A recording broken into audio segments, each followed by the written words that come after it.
What we've seen with this coronavirus, we've seen previous coronaviruses. In 2003, we saw SARS, and then we saw MERS. Those are all coronaviruses. This is a new coronavirus. And this came up on the radar just in December. And just in these past few months, it's spread to 35 countries and over 80,000 people have been infected worldwide. So it's spreading around the globe right now. There have been measures to contain it, and they've been helpful, but most public health people expect that eventually it'll get more widespread.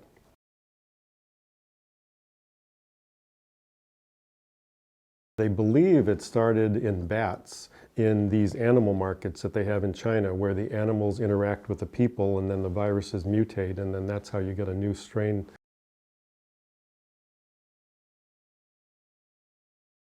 It's transmitted by droplets. So somebody who coughs or sneezes, the droplets typically land within about 6 feet of the person, and then they can be on tables or surfaces, and if you touch the surfaces and then touch your mouth or your nose, that's how it's transmitted. So either by direct droplets or by touching something and then inoculating yourself.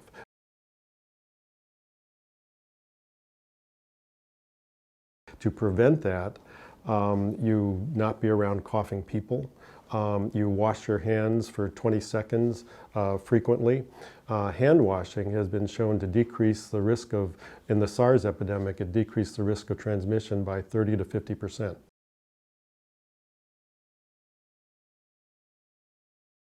So the symptoms are very similar to influenza. Fever, cough, shortness of breath, muscle aches, sometimes some GI issues. So symptomatically, you can't distinguish a coronavirus from an influenza virus.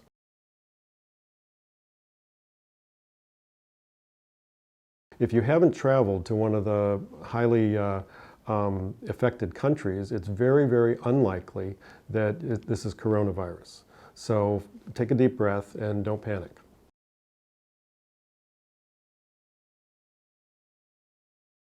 So, I mean, we've seen these new viruses before. We've seen Zika, or we've seen Ebola, we've seen SARS. So this is just another respiratory virus, and this is one, and in the future there will be more.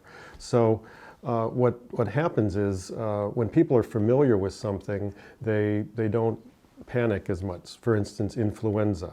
Influenza has already killed 25,000 Americans, and this is just an average influenza season.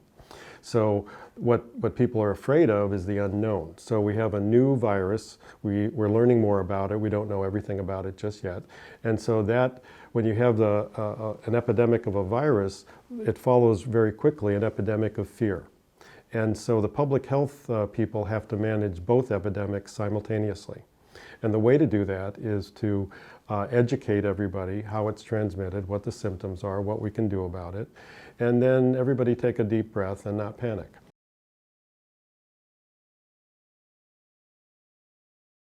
To date, we haven't heard of any Florida cases, but I expect that's going to change at any day, any time. So I think all states eventually will have cases. The question is, and what we have to worry about in this, the critical factors of how bad this epidemic is going to be is, number one, infectivity. That is, how many people get infected from an index case. And it looks so far like with coronavirus, from the statistics we've seen in China, that 2 or 3 people will get infected for every case that there is. So if you do the math, if you have a lot of people, that ends up to be a lot of cases. Influenza, it's more like 1 to 1, a little closer to that. So that's, infectivity is one thing, and then the mortality of the epidemic, that's the other thing that'll tell us how bad this is going to be. So from the initial data we have in China, the mortality appears to be 2%. The problem is that in a new epidemic, the statistics are always skewed to a higher mortality because they test the sick people, they don't test the people who had very mild illness. So it's going to be higher, and then eventually it'll be lower as more people are tested. So compare that to the mortality of influenza, which is about 0.1%. So, but you have to take the initial mortality of coronavirus with a grain of salt right now, based on the data we have.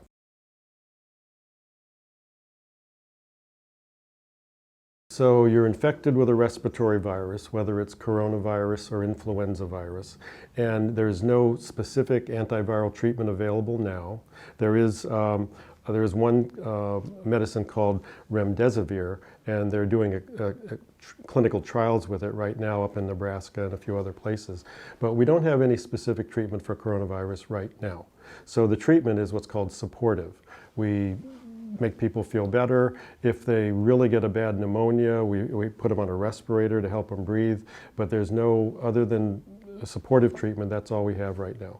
So, but in advanced countries with well-developed healthcare systems, then you can institute supportive treatment and more people will live. What we're worried about is in places like Africa, where the public health infrastructure is not very good, the hospitals are not very good, you may see a higher mortality because they have, the supportive care is not as good.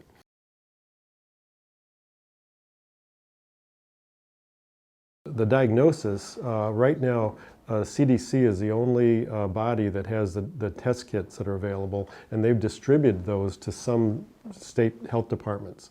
So what happens is when there's a suspected case, they go through the epidemiologic history, and if it's highly likely that this person could have corona, then samples are submitted and then they can be tested there. What we really need is a more widespread testing kit, like they have for influenza swabs. At some point, we'll develop coronavirus swabs and we'll be able to diagnose more people more quickly.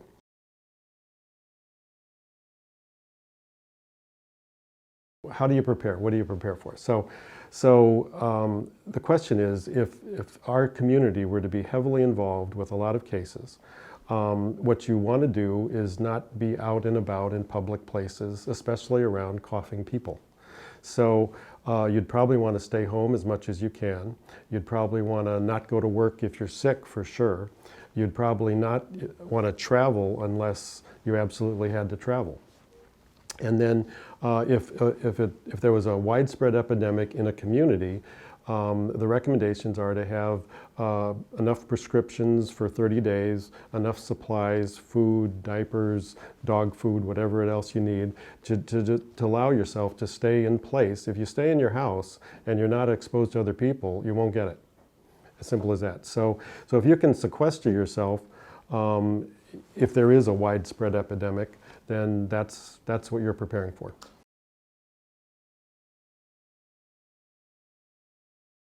The little thin surgical masks are minimally affected. The most effective mask is on a person who's sick. If the sick person wears a mask, they're less likely to transmit the virus. So that's helpful to other people, not necessarily them.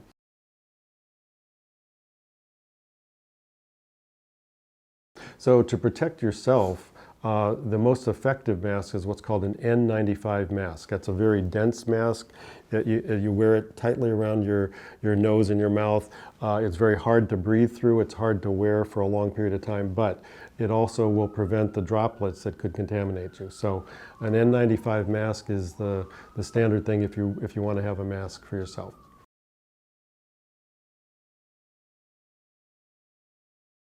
Yeah, so you can't do anything today without hearing about coronavirus on the news or in the people you talk to, but I think it's important for people in this community to understand that we've been working on this issue since the very early part of February, dusting off our plans from H1N1, where we learned a tremendous amount about how viruses or other things could impact a public health situation. And we have great plans in place. All of our employees are equipped with all the things they need to care for folks while protecting themselves. We have a great medical director who's working on this issue at a nationwide level and bringing in the latest facts and science on how best to care for folks who might be exposed to this virus, who might be ill from this virus, or how best to help people prevent, which is most important, prevent being exposed or becoming ill from this virus. And we're working with our law enforcement partners, as they're often involved with us on emergency medical calls as well.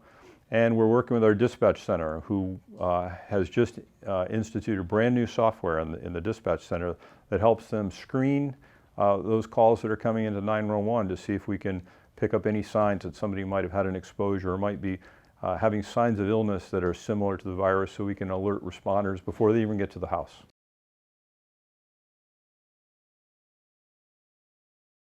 Yeah, so we're also talking with local hospitals and working on some simulations or walk-through kind of drills with local hospitals. You know, the vast majority of our patients end up going to Good Sam and down in the South End, some to JFK Hospital. We're talking with both of those hospitals, and they're well prepared for this as well. Certainly the big concern is what's called medical surge, and that's that hospitals become overwhelmed by too many people showing up at a hospital. And so we've also have plans for that. You know, and the intent of those plans is to make sure that we can identify those people who aren't seriously ill from this type of a virus and provide them with treatment at home and keep them in their home and make sure that they get proper testing and connections to proper healthcare providers while maybe staying in their homes and not having to go to the hospital. And so we're working all those plans out right now.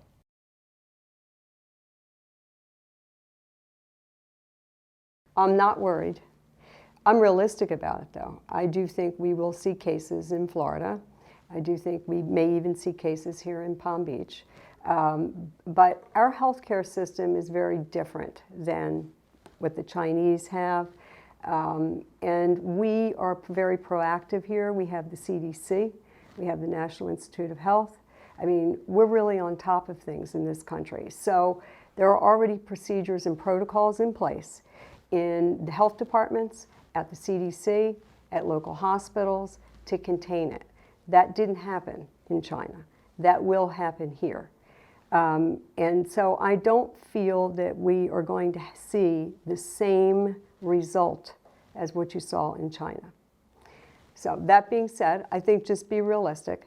You have to use preventive measures to keep yourself healthy.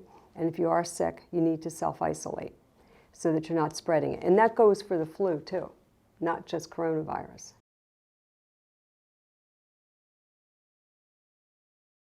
And many of us in Palm Beach do travel a lot on airplanes. And so on an airplane, you never know who was there prior to you. Even if you're flying privately, you just don't know who touched what and where the plane has been. So I think it's a good practice to always think about something as a contaminated surface. We do know that the flu virus can live on an inanimate object called a fomite. It's called a fomite. We also know that the coronavirus can live on an inanimate object. They don't know how long. That has not it hasn't been studied yet how long.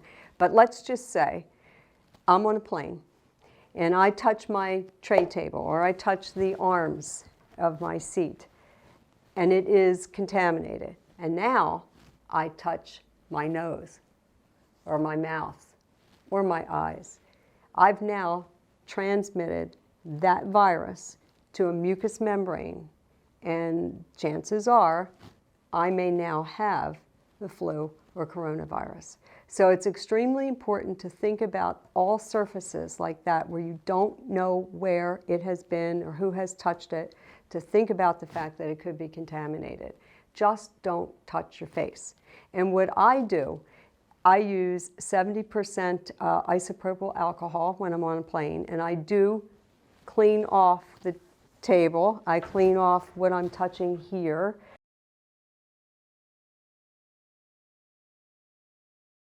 So the most important thing you can do is to wash your hands and wash your hands properly. It's recommended by the CDC that you wash long enough that you can sing happy birthday twice.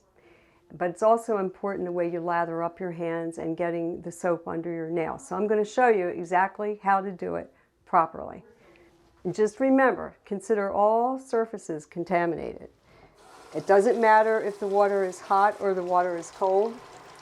It doesn't matter what kind of soap. So you wet your hands, and we'll use this one.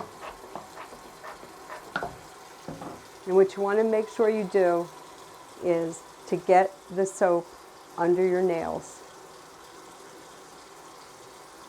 And then I'm going to sing it. I'm not very good at singing, so I'm going to just sing it to myself.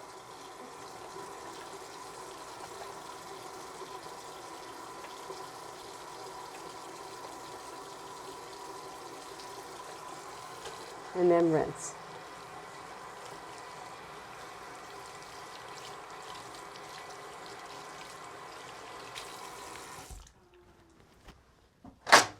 Dry.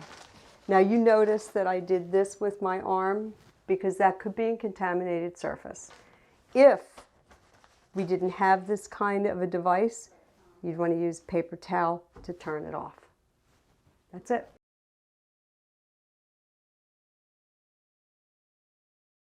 In summary, I just want to thank the Civic Association for allowing us to have this time to get this information out to all of our residents. And I want to also tell everybody out there that don't worry so much, just be realistic. We have a wonderful public safety group in our paramedics and in our police department, but we have protocols and plans in place. We've got you covered. And I want to especially thank Sean Baker for his, what he did yesterday. If you go on the town website, you'll see all that you need to know about how to prevent yourself from getting the flu and from getting the coronavirus. So please take a look at it. Sean did it, and it's really fantastic. It'll help you a lot.